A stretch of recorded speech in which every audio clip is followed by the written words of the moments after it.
चैत्र महिन्यातील कृष्ण पक्षातील चतुर्थी तिथीला विकट संकष्टी चतुर्थी व्रत पाळले जाते. या दिवशी गणेशाची पूजा केल्याने सर्व प्रकारचे संकट दूर होतात. या दिवशी व्रत पाळणाऱ्या व्यक्तीला आर्थिक अडचणीपासून मुक्ती मिळते.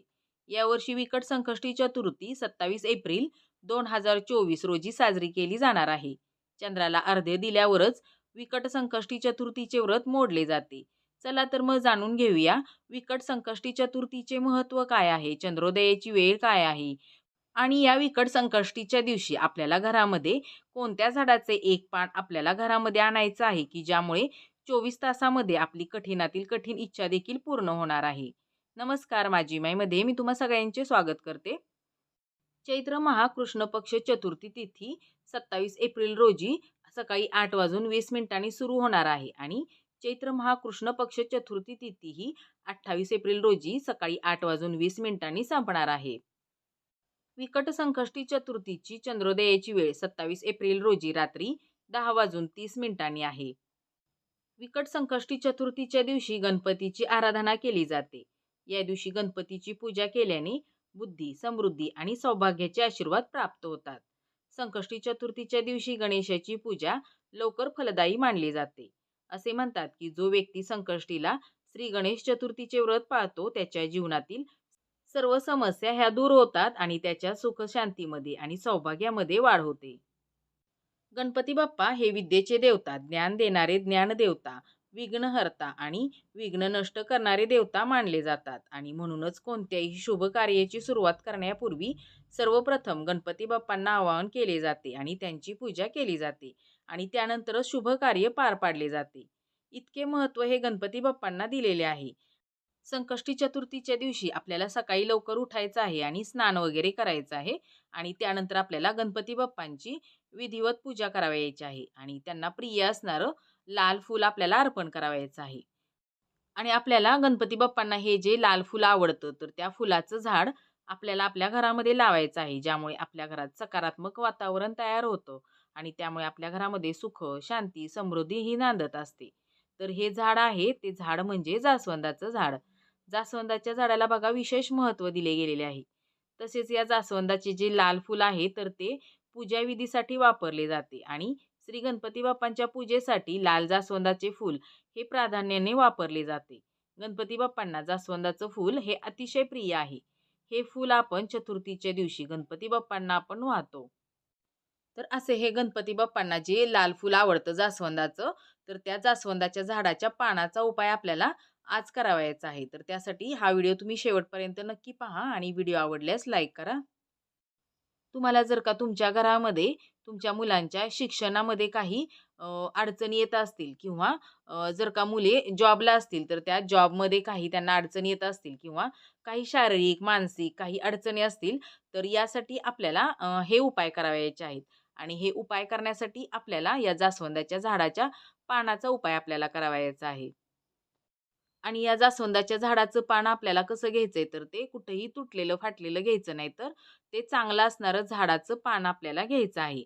आणि या पानाची जी गुळगुळीत भाग असतो, म्हणजे मऊ भाग असतो, तर त्या साईडला आपल्याला आपली जी काही इच्छा असेल, तर ती इच्छा त्या पानावरती लिहायची आहे. म्हणजे तुम्हाला जर का तुमच्या मुलांच्या अभ्यासामध्ये प्रगती हवी असेल, तर त्या पानावरती फक्त अभ्यासात प्रगती एवढंच आपल्याला त्या पानावरती लिहायचं आहे.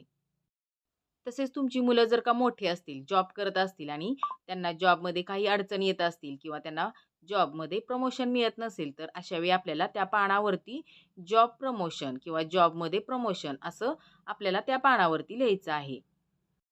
तसेच तुमच्या घरामध्ये जर का काही पैशासंदर्भात अडचणी येत असतील, तर आपल्याला त्या पानावरती आपल्याला आर्थिक अडचण एवढंच आपल्याला लिहायचं आहे. आणि आपल्या ज्या काही इच्छा असतील, तर त्या इच्छा या पानावरती कशाने लिहायच्या आहेत, तर कुंकू घ्यायचं आणि कुंकवामध्ये पाणी घालायचं आणि त्याची एक पेस्ट बनवायची आणि त्या पेस्टने आपल्याला पानावरती आपली जी काही इच्छा असेल, तर ती लिहायची. पण हे लिहिण्यासाठी आपल्याला जास्वंदाच्या झाडाची एक कांडी घ्यायची आणि त्या काडीनं आपल्याला आपली जी काही इच्छा असेल, तर ती पानावरती लिहायची. त्यानंतर आपल्याला 21 दुर्वा घ्यायच्या आहेत. म्हणजे प्रत्येक दुर्वाला 3 दल असायला पाहिजेत. अशा आपल्याला 21 दुर्वांची एक जुडी घ्यायची आहे आणि यात 21 दुर्वा आहेत, तर त्या आपल्याला गणपती बाप्पांच्या मस्तकाला लावायच्या आहेत आणि त्यानंतर गणपती बाप्पांच्या चरणावरती आपल्याला ठेवायच्या आहेत.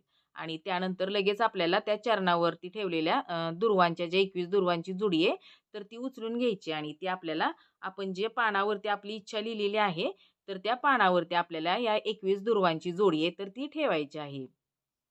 त्यानंतर आपल्याला हे पान आणि 21 दुर्वांची जुडी आहे तर ती आपल्याला एका प्लेटमध्ये ठेवायची आहे. पण प्लेटमध्ये ठेवताना त्या प्लेटवरती आधी आपल्याला अक्षदा व्हायच्या आहेत आणि त्यानंतरच आपल्याला हे पान आणि दुर्वा त्यावरती ठेवायचे आहेत. त्यानंतर आपल्याला या पानाची आणि 21 दुर्वा जी पानावरती ठेवलेली आहे तर त्याची पूजा करावयाची आहे. आणि पूजा करण्यासाठी आपल्याला त्या पानांना हळद, कुंकू, अक्षदा व्हायच्या आहेत. त्यानंतर धूप, दीप यांनी ओवाळायचं आहे. यानंतर तुम्हाला गणपती बाप्पांना प्रसन्न करून घेण्यासाठी अतिशय उच्च कोटीची सेवा म्हणजे गणपती अथर्वशीर्षाचं पठण तुम्हाला 3 वेळा करावयाचं आहे. त्याचबरोबर आपल्याला एक वेळ गणपती स्तोत्र आहे तर ते सुद्धा आपल्याला एक वेळ पठण करावयाचं आहे. आणि त्यानंतर दोन्ही हात जोडून तुम्हाला गणपती बाप्पांना प्रार्थना करावयाची आहे. तुमच्या मनामध्ये जी काही इच्छा असेल तर ती इच्छा पूर्तीसाठी बाप्पांना तुम्हाला साकडं घालायचं आहे. आणि त्यानंतर दिवसभर तुम्हाला ते पान 21 दुर्वा ज्या प्लेटमध्ये आपण तांदूळ ठेवलेले आहेत ती प्लेट तुम्हाला गणपती बाप्पांच्या फोटोसमोर किंवा गणपती बाप्पांच्या मूर्तीसमोर ठेवायची आहे. दिवसभर आपल्याला ही प्लेट गणपती बाप्पांच्या समोर ठेवल्यानंतर संध्याकाळी आपल्याला ही प्लेट घ्यायची आहे. त्यामधील पान आणि गणपती बाप्पांना आपण ज्या दुर्वा वाहिलेल्या आहेत तर त्या दुर्वा आणि अक्षदा हे सगळं घ्यायचं आहे. आणि आपल्या घराच्या शेजारी जे गणपतीचं मंदिर असेल तर त्या ठिकाणी आपल्याला जायचं आहे. आणि त्यानंतर त्या ठिकाणी आपल्याला हे सगळं गणपती बाप्पांच्या मस्तकाला लावायचं आहे. नंतर आपण हे सगळं गणपती बाप्पांच्या चरणावरती ठेवायचं आहे. आणि ते ठेवल्यानंतर आपल्या ज्या काही इच्छा असतील तर त्या इच्छा आपल्याला त्या मंदिरामध्ये आपण गणपती बाप्पांच्या समोर बोलवून दाखवायच्या आहेत. आणि त्यानंतर पुन्हा एकदा आपल्याला आपल्या इच्छापूर्तीसाठी गणपती बाप्पांना प्रार्थना करावयाची आहे. असं केल्यामुळे नक्कीच आपली इच्छा पूर्ण होते. आणि हा उपाय आहे तर तो उपाय अतिशय प्रभावी आहे. जास्वंदाचं झाड हे अतिशय शुभ मानलं जातं. हे झाड सूर्य आणि मंगळ ग्रहाशी संबंधित आहे. तसेच जास्वंदाचं फूल आणि पान हे गणपती बाप्पांना अतिशय प्रिय आहे. त्यामुळे तुम्ही या चतुर्थीच्या दिवशी आपल्या इच्छापूर्तीसाठी हा उपाय नक्की करा.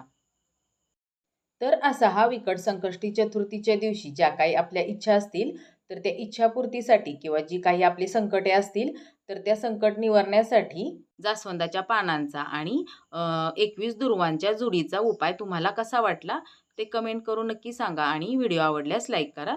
तसेच हा व्हिडिओ तुमच्या मित्रपरिवारामध्ये शेअर करा. आणि असेच नवनवीन व्हिडिओ पाहण्यासाठी चॅनलला सबस्क्राईब करा. व्हिडिओ पाहिलात त्याबद्दल तुम्हा सगळ्यांचे आभार. पुन्हा भेटूया अशाच एका नवीन व्हिडिओमध्ये. तोपर्यंत नमस्कार.